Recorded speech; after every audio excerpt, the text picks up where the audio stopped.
Assalamualaikum warahmatullahi wabarakatuh. Waalaikumsalam warahmatullahi wabarakatuh. Selamat datang lagi di channel Bro RDP. Kali ini kita dalam RD Vlog ya, kampanye RD Vlog. RD Vlog. Bareng sama Habib Buddha, Habib Hussein Jafar Al-Hada. Iya. Mungkin teman-teman sudah banyak yang mengikuti beliau, termasuk beliau juga hadir dalam kajian online di pesantren kontemporer Al-Andalus. Nah, kali ini gue lagi main ke warung sejarah RI, toko buku lawas punyanya Habib Hussein. Ini toko apa sih, Bib? Sebenarnya, Bib? Jual apa aja, Bib? Ini toko buku, tapi memang spesialisasinya di buku-buku lawas dan buku-buku langka, khususnya di bidang sejarah. Tapi sekarang juga menjual buku-buku second yang bergenre lainnya, misalnya agama, filsafat, sastra, dan lain-lain. Emang masih ada yang mau beli, Bib? Banyak sih. Masih banyak, Ada yang membeli karena ingin membaca isinya, ada yang membeli juga karena membaca dan ingin mengoleksi sebagai sebuah koleksi. Tadi gue juga sempat muter-muter ke atas dan banyak buku-buku klasik ya, bahkan kayak bukunya Karl Marx saja ada di sini. Iya, buku Bung Karno. Jadi berbagai aliran pemikiran ada di sini ya. Iya, Buya Hamka banyak di sini. Buya Hamka juga ada total 11 sampai 14 ribu koleksi.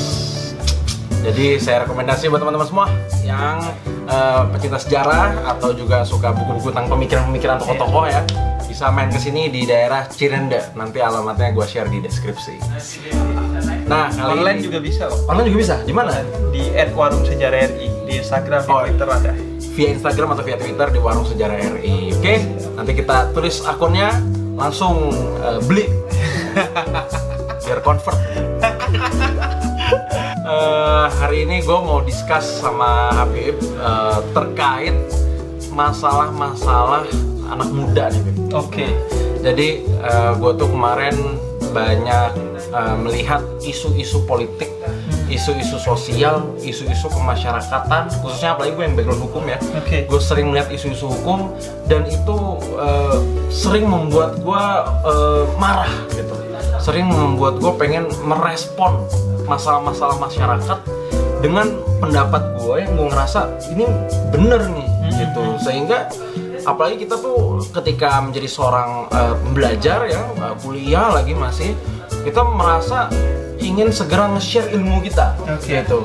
Nah, gimana Bib sebagai seorang muslim yang baik atau mungkin bisa dikatakan muslim yang sedang menjalani tasawuf, ilmu tasawufnya, yang sedang ingin memiliki keihsanan yang lebih baik ya, apalagi pasca Ramadan, menanggapi masalah-masalah sosial masyarakat, bagaimana seorang muslim muda atau seorang muslim itu secara tepat merespon seperti itu, gimana? Isu itu ya. Semua isu itu.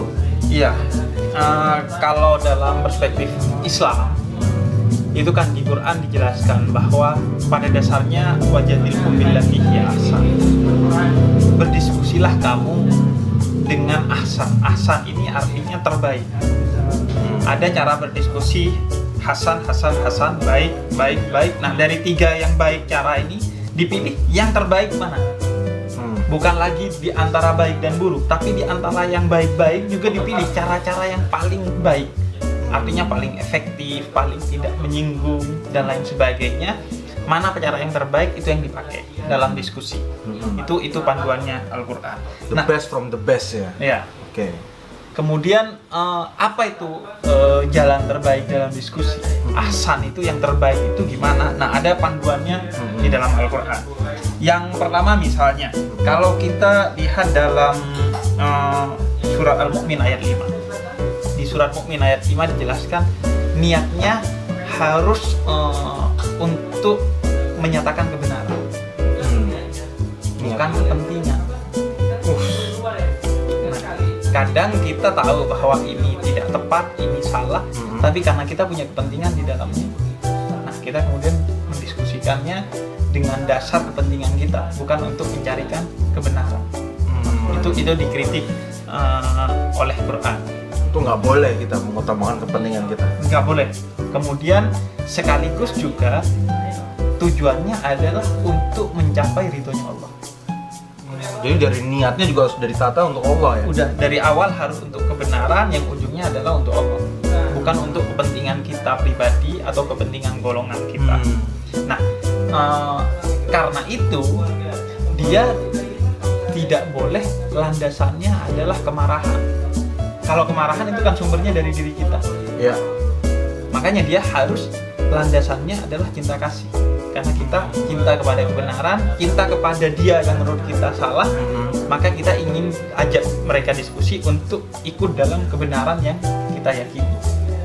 Karena kalau sumbernya adalah kemarahan, pasti yang lahir adalah perdebatan kusir yang nggak ada manfaatnya. Karena di sisi lain di Quran dijelaskan bahwa perdebatan itu kalau yang dilakukan oleh orang-orang kafir yang landasannya kepentingan, kemarahan dan lain sebagainya itu dilarang oleh Allah Subhanahu wa taala. Jadi pertama itu. Jadi niatnya harus benar dulu.